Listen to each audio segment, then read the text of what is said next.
দমদম এলাকায় আবারও সেই পুরনো চেনা ছবি। কি চেনা ছবিটা?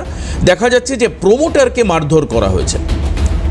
একজন প্রমোটার যে বাড়ির কনস্ট্রাকশন করেন যিনি, সেই প্রমোটারকে মারধর করা হয়েছে।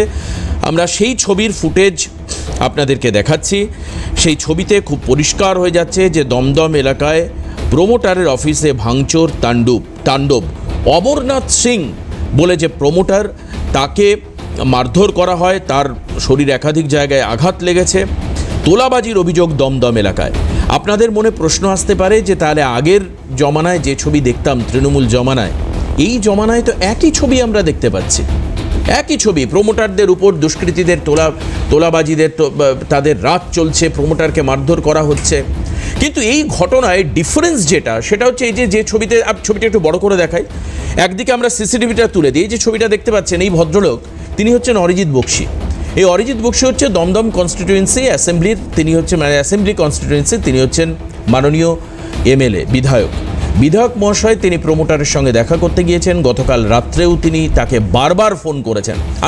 আমি তৃণমূলের সেই সময় গত শাসকের সময় তৃণমূলের একজন নয় একাধিক জনকে আমি ফোন করেছি।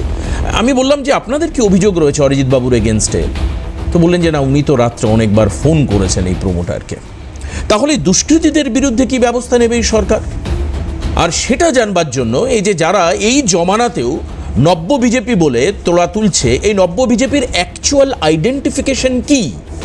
পুলিশ কি তাদের আইডেন্টিফাই করতে পারছে? ওয়ারাস পার্টি কি বলছে, অর্থাৎ বিজেপি পার্টি কি বলছেন বিধায়ক, অর্থাৎ দমদম বিধানসভার বিধায়ক? এগুলো জানা খুব দরকার। যে ছবিটা আমরা দেখতে পাচ্ছি, এটা হাসপাতালে ভিজিটের ছবি। আজকে বিকেলের দিকে স্থানীয় বিধায়ক, যিনি ওই লোকাল কনস্টিটিউয়েন্সি অ্যাসেম্বলি কনস্টিটিউয়েন্সির বিধায়ক, তিনি গিয়েছিলেন দেখতে।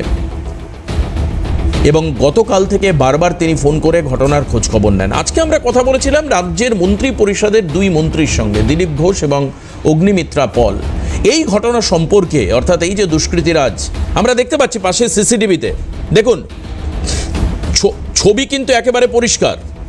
ছবিটা কিন্তু পরিষ্কার যে ঘটনা ঘটেনি, মিথ্যা ঘটনা, ছোট ঘটনা, উপেক্ষা করা যেতে পারে, নিজেদের মধ্যে গন্ডগোল, প্রমোটারের লোকেরা এই প্রমোটারকে মেরেছে, এইসব কথা বলেননি অরিজিৎ বক্সি অথবা বিজেপি পার্টি। গতকাল আমরা দিলীপ ঘোষ এবং অগ্নিমিত্রা পলের বক্তব্য একবার দ্রুত আপনাদেরকে শোনাই, তারপর আজকে যারা গেস্ট রয়েছেন তাদের সঙ্গে আমি পরিচয় করে দেবো। আসুন, দিলীপ ঘোষ কি বলছেন, রাজ্যের মন্ত্রী, অগ্নিমিত্রা পল রাজ্যের আরেক মন্ত্রী, মন্ত্রিপরিষদের সদস্য, কি বলছেন শুনব। সুরক্ষা কমিটি এই জন্য আছে যে পার্টির শৃঙ্খলা কেউ ভেঙেছে কিনা, বাইরে কিছু করলে তার জন্য পুলিশ আছে, তারা দেখবে।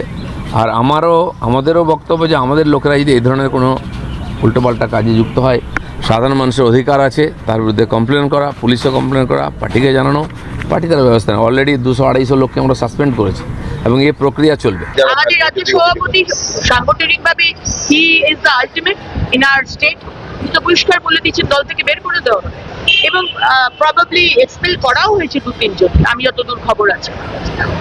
সো আমরা তো কোনো আন্ডার দ্য টেবিল ডিলিং করি না। সামনে একটা কথা বলবো, ভিতরে বলবো না তুলাবাজি করো, 70-30 হিসেবে 70 5 নম্বর সল্টলেকে পাঠিয়ে দেবে আর 30 তুমি রাখবে। এই ডিলিং গুলো আগের সরকারের মতো আমরা করি না। যেটা বলি সামনাসামনি মুখে বলি। আজকে সরকার এসছে, তার মধ্যে অনেকে আছে তারা ভাবছে যে আমি এটা করে এবার